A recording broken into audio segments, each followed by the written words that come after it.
Assalamualaikum warahmatullahi wabarakatuh. Selamat datang di channel YouTube aku, Indri Yuliasari. Di video kali ini aku akan menceritakan satu sihir yang menurutku jarang sih orang bahas, karena para korbannya jarang ada yang selamat.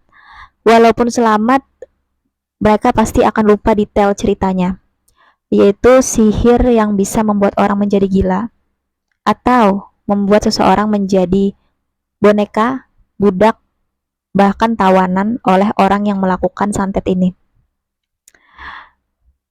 Teman-teman, bagi kalian yang gak percaya mistis, gak percaya gaib, gak percaya santet guna-guna, silahkan skip video ini, gak usah ditonton, silahkan keluar dari video ini, karena memang video ini aku peruntukkan bukan untuk kalian berarti ya.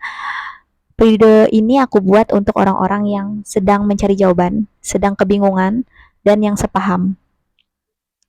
Dan teman-teman, aku di sini bukan orang yang bisa ngobatin ya, tapi di sini aku adalah seorang korban yang berhasil selamat dan ingat detail kejadiannya, sehingga aku mau sharing di sini. Siapa tahu ada orang yang terbantu gitu, dan aku juga mendapatkan pahala di sini. Oke teman-teman, aku akan mulai menjelaskan apa itu sihir ini ya. Jadi sihir ini tujuannya adalah untuk menundukkan korban, untuk korban-korban yang sulit untuk dipelet, sulit di ibaratnya tuh sudah dipelet, sudah dikasih sihir-sihir yang kecil-kecil lah, dia tuh nggak bisa, orangnya kuat, pendiriannya kuat gitu. Nah, dia akan menggunakan sihir ini. Sihir ini cara mainnya adalah, jadi gini, kita itu mempunyai 7 sukma dalam tubuh kita. Sukma itu, kata Habib yang ngobatin aku, sukma itu beda dengan ruh. Ruh itu nyawa kita, sukma itu adalah aura kita, sifat kita, pemikiran kita yang mengendalikan diri kita gitu. Ada 7. Jadi misalkan sukmanya tuh terganggu atau diambil sama dukun, ruhnya masih ada, masih bisa hidup orang itu. Karena ruhnya masih ada. Nah, itu ya bedanya. Terus gini, gimana cara dukun itu ngambil sukma seseorang? Caranya ada 2. Bisa saat tidur, ditarik. Yang kedua bisa saat sadar. Nah, aku itu ditarik saat tidur. Jadi, waktu aku tidur, sukma aku tuh ditarik 1. Gitu ceritanya ya. Tujuannya apa ditarik itu? Tujuannya untuk disakiti sukmanya tuh. Disakiti, akhirnya sukma ini tidak bisa balik ke raganya gitu. Dan bisa dikurung di sana. Bisa dikurung di sana. Kalau di sukmanya sudah hilang 1 nih, sisa 6. Berarti bisa dong dimasukkan jin ke dalam badanku. Gitu. Misalkan dimasuk, ini sukmaku sudah diambil nih 1 nih. Ternyata di sana aku nggak bisa bertahan nih. Dikurung nih sukmaku nih. Dimasukkan nih 1 jin ke badanku untuk mengendalikan aku. Ternyata 6 sukmaku ini masih kuat nih. Gak mau aku misalkan ngejar-ngejar laki-laki itu atau jadi budak laki-laki, budak seks laki-laki itu.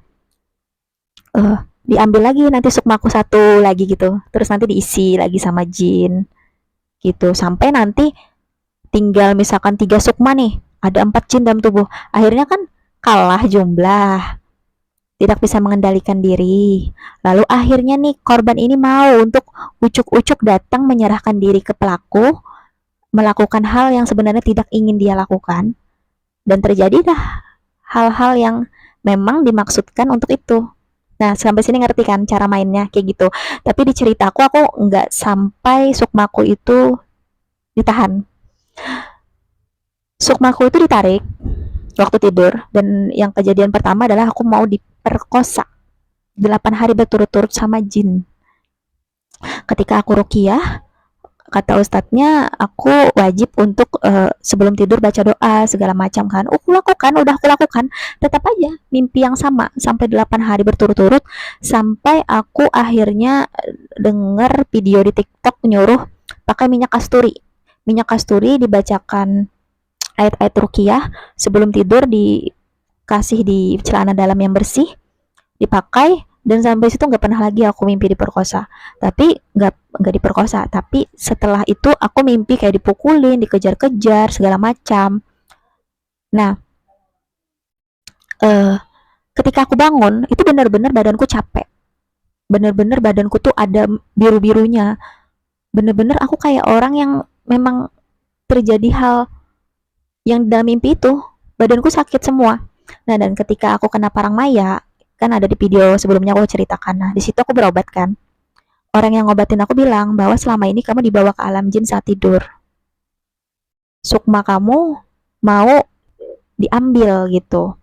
Karena udah ketahuan, akhirnya kan diobatin, berobat lagi ke tempat lain, eh, diobatin lagi, akhirnya bisa diputus jalan sihirnya dan akhirnya sukmaku itu nggak bisa lagi ke alam sana ditarik dia karena jalan sihirnya udah diputus. Dan itu berlangsung selama hampir 1 tahun. Bayangkan, satu sukma mau dia taklukkan itu lama loh, hampir 1 tahun loh, dan itu nggak berhasil.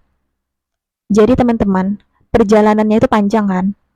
Kalau teman-teman yang punya keluarga, misalkan dia kayak ada gangguan nih, kalian bawa ke psikiater, kalian bawa ke psikolog, tapi nggak menunjukkan hasil, coba kalian tuh periksa ke non medis deh, ke ustadz atau habib gitu kan, atau orang-orang yang ahli dalam bidangnya.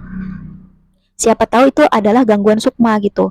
Karena semakin cepat diatasi, semakin bagus. Sukmanya itu bisa diselamatkan daripada nanti tarik terus, sampai akhirnya gila total gitu. Masih mending, menurutku ya masih mending gila daripada menjadi budak. Bayangkan, jadi budak, mau dijadikan budak. Jadi aku ingat betul di situ, sukmaku waktu di alam sana itu. Aku juga bertemu sukma-sukma korban-korban lain. Bayangkan. Dan ketika aku cek di alam nyata, apakah benar sih ini kena hal yang sama gitu kan? Karena aku tahu namanya dan ternyata benar mengalami hal yang sama, persis sama gitu. Ternyata sukma-sukma para korban yang dikumpulkan di sana itu bisa berinteraksi. Dan itu ceritanya lu panjang banget sih, nggak bisa satu video. Tapi intinya di video kali ini aku mau ngasih tahu bahwa sihir yang bisa membuat orang menjadi gila atau menjadikan orang menjadi tunduk itu beneran ada. Dan kalian jangan kaget tiba-tiba misalkan punya pasangan atau keluarga yang tiba-tiba sifatnya berubah total. Yang awalnya enggak suka sama si A, tiba-tiba kok dia ngejar-ngejar si A, kok dia tunduk banget sama si A gitu. Bisa jadi dia kena sihir ini. Bisa jadi bukan karena dia kebucinan, bukan karena dia apa, tapi karena sihir. Kalian jangan tabu deh urusan sihir. Zaman sekarang, apalagi akhir zaman ini, makin banyak orang pakai sihir. Sumpah, aku aja sampai kaget. Aku nih adalah orang yang sebenarnya nggak terlalu percaya urusan sihir loh, urusan ini. Maksudnya aku percaya bahwa ada, tapi nggak nyangka aku kena gitu. Dan ternyata beneran ada. Jadi buat teman-teman ya, kalau punya keluarga atau kerabat yang memiliki ciri-ciri seperti yang aku sampaikan tadi, segeralah dibawa berobat di non medis. Jangan sampai kalian itu lambat ngobatinnya, nanti fatal loh. Oke, terima kasih sudah menonton. Sampai jumpa di video selanjutnya. Dadah.